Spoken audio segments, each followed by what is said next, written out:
আসসালামু আলাইকুম। আশা করি সকলে ভালো আছেন। এজি কোম্পানির একটা সিআরটি টিভি হরিজন্টালের সমস্যা, মাঝখান দিয়ে খাড়া দাগ আসে।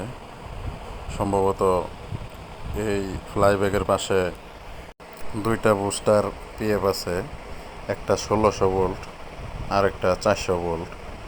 সম্ভবত 400 ভোল্টেরটাই খারাপ। এই যে এখান দিয়ে ফেটে গেছে, এক সাইড দিয়ে ফেটে গেছে, এটা চলবো না, বাতিল।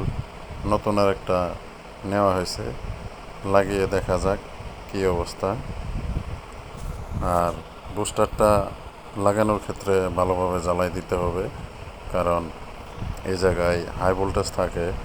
যেহেতু এই জায়গায় হাই ভোল্টেজ থাকে, ভালোভাবে জ্বালাই দিয়ে নিতে হইব। এখন লাইন দিয়ে দেখা যাক কী অবস্থা। লাইন আসছে। সকলে ভালো থাকবেন, আবার দেখা হইব অন্য কোনো ভিডিওতে।